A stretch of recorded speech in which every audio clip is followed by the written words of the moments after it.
Reprise du débat, resuming debate. The honourable member for Scarborough Rouge Park. Thank you, Mr. Speaker, and I want to first begin by acknowledging that we're gathered here on the unceded lands of the Algonquin people. And I'm very pleased to speak today on such an important topic. And there's a number of three issues that are outlined in the opposition motion brought to us by the NDP. But I will focus on particularly one of them, and that relates to the apology from the Pope and the Catholic Church. But before I address that, I just want to qualify and kind of outline why this is important to me. I believe that my faith, and as a Hindu, as a practicing Hindu, I believe it is very important that I acknowledge that I was raised in many ways through the Catholic school system. My first 4 years of schooling was through the Catholic Church, through its schools, both in Sri Lanka and in Ireland. And it's very important for me because that faith taught me a great deal about life, about values, and about important rights and wrongs. And I have nothing but good things to say about my education. But unfortunately, that hasn't been the case in history in Canada. The Charter of Rights and Freedoms gives us the right to believe what we believe in and the right not to believe. And as such, I think it's important to say that the conversation today is really to focus on the issue of residential schools and to look at how we as a country can move forward with the issue of reconciliation. Reconciliation is very difficult to talk about. It is one that many countries have attempted. I know in South Africa stands as one example. I know other countries in Africa have undertaken it. Canada, too, has undertaken this process, and I think the Truth and Reconciliation Commission serves as the foundation for that discussion and for that journey, as my friend just said earlier. And that journey begins on a number of fronts. And there are calls to actions that require both governments and different institutions to do its part in addressing and advancing the issue of reconciliation. And I think we have achieved a number of different achievements on that front. One of them being obviously the current discussion and debate that we have on UNDRIP, the UN Declaration on the Rights of Indigenous Peoples, and Bill 262, private members bill that's brought by our member from Abitibi, James Bay. And that too is very important to this concept of reconciliation. In terms of institutions, there are a number of institutions that have a very important role, and most notably the Catholic Church is one of them. And before I talk about what's required or what's being asked of the Church, I really took to heart last time when I was trying to prepare for this to say that I have two young children, two young girls. They're 7 and 9. We live in a home where we speak Tamil at home, or broken Tamil to some extent because my kids are not fluent, and neither is my wife. But we try to impart a sense of language, culture, and faith to our children. It's fundamental to me, it's fundamental to my family, it's fundamental to my children, and it is what grounds me on a day-to-day basis. And I really thought about what happened with residential schools. Oftentimes, at that age, or maybe even younger than that, these kids would be taken away.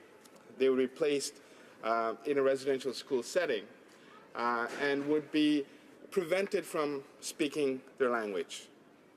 And as we know, the language is so important to us. Our mother tongue is essential to us.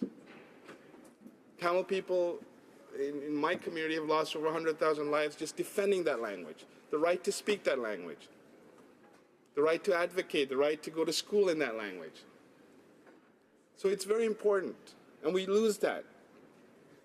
We lose it when kids went into residential schools, they lost their mother tongue. Then we have culture. Again, such a valuable, important thing that defines each and every one of us. And all of us in this room, in this chamber, we come from different backgrounds. Many of us come from very different backgrounds. And that really takes away from our practices, our understandings of the world, our baseline concepts that we take for granted because we're grounded in that culture. And when kids are taken away and that culture is taken away from them, you know, it really does take away the heart of that child. And then all the practices, all the religious practices, and I know the Indigenous communities have very rich traditions of spirituality that's so important.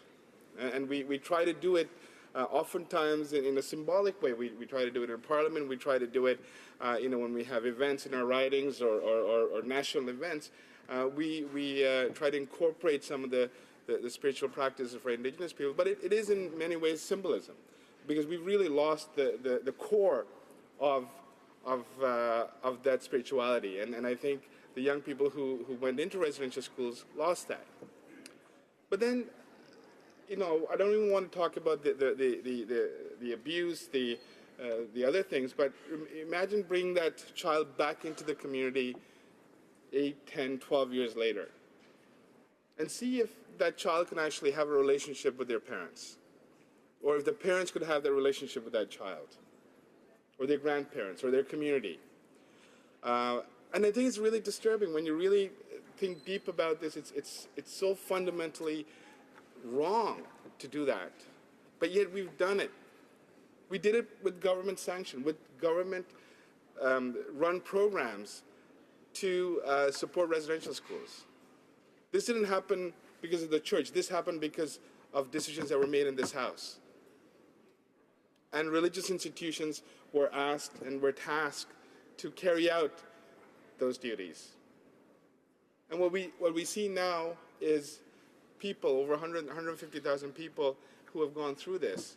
And many, many generations of Indigenous people have been affected by it, have been broken by it, not just affected, but have been broken by it.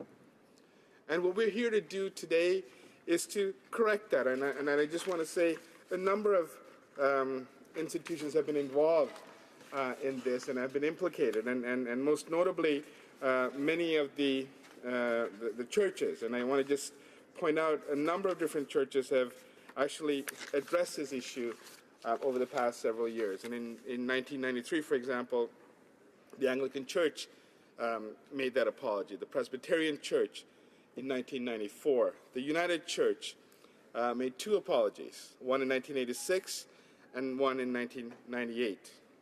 The missionary Oblates apologized in 2001.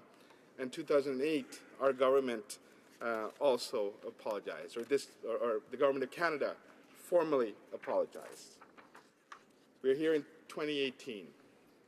We have many people around this country, and as part of the Indigenous Affairs Committee, one of the studies that really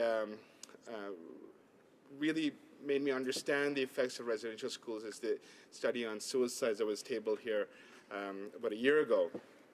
And that study essentially looked at some of the contributing factors, and overwhelmingly, and I would say well over 100 people talked about the effects of residential schools on their lives, on their relationships with families and in their community.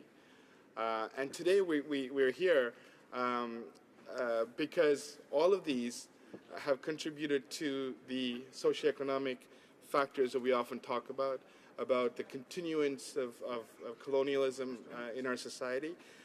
So it's very important that I think at this juncture, and you know, just standing here, Mr. Speaker, I always look at my friend across, the member from Abitibi, James Bay, someone who I have the utmost respect for, and who I've, you know, I really look at him as a teacher more than a colleague.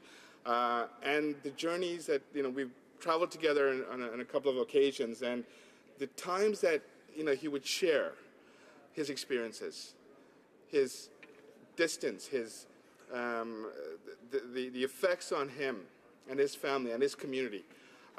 It always comes back to that for me, Mr. Speaker. And today, I would respectfully ask the Church and the Pope. And I hope he does visit Canada soon, and I hope at that time he gets to meet a number of people who have been affected by this directly, and including hopefully my friend from Abitibi, James Bay, and really do the right thing, because the Catholic faith is to me is about doing the right thing, and I have no doubt that this will happen, and I call upon them, as are my colleagues from across all aisles. Thank you, Mr. Speaker. Questions et commentaires.